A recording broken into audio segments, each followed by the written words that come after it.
Greetings to one and all present here. My unique code is D09 and today I stand before you to present my views on the topic benevolence. So it all occurred a couple of days ago when I was busy viewing the beautiful moonlit sky. And then suddenly it dawned upon me how the moon is able to manage so many things all at once. The Earth's stable axis, the climate, the tides, and the most crucial, the beautiful moonlit sky. But does it ever ask for anything in return? Well, it never does. And just like that, the sun, the earth, the rivers, the plateaus, they do so much for us. They perform all their duties diligently. But do they ever ask for anything in return? Well, they never do. And maybe that's how our Mother Nature is benevolent. The idea of this word seems quite divine at the first glance, and with that, I must say that first glances are really very crucial. So, in this closed room, what would you do if you would spot a wounded stray dog nearby? Or if you spot an elderly man who's carrying really heavy bags all across the room, from one end to the other? Or if you spot a child who's wailing terribly? What will be your first step in that case? Well, that is when benevolence steps in. The idea of this virtue is to cater to other people's needs and requirements without expecting anything in return, without keeping any sorts of expectations. It also wants you to rise up above all your vices, pride, ego, greed, attachment, to name a few. And once you do that, do you know what is going to happen?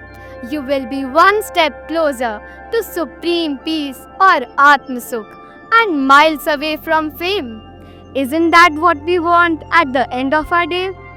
But now, a critical question that arises is, how can I be truly benevolent? How can we all truly understand what this divine virtue means? So, for that, just assume that you correspond to the universe. Now, look to your left or to your right. Do you spot someone? Again, look to your front or your back. Do you spot someone again? Well, of course, you spot a human. So, are all those people who are seated around you, are they different from you? Am I different from you? So, if we start learning that we all might have a different bodily form, but we have the same soul or Atma, and we all have been created by the same God or Almighty, then only we can start treading on the path of selfless service. Because we'll understand that whatever good we are doing is just for an entity created by God Himself.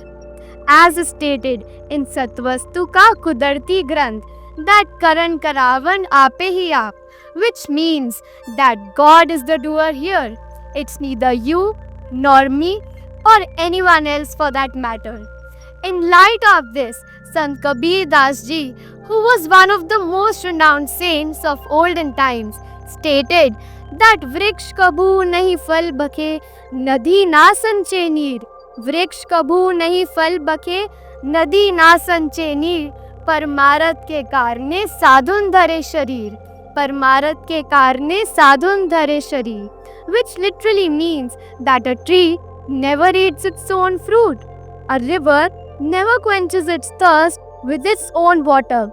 And just like that, a Sajjan Purush or a noble man always work for the benefit or welfare of all those people around him. So be that ripple that brings change to somebody's life. Be like that tree that is able to provide shade to everybody around, even to those who pelt stones at it. Be the flag bearer of change. Be the flag bearer of Satyug and be a true Satyugin.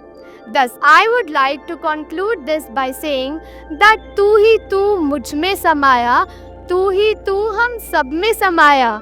यह जानकर ही तो मैंने सज्जन भाव है अपनाया. फिर ऐक्य भाव पर चलकर ही निष्काम कर्म मैं कर पाया.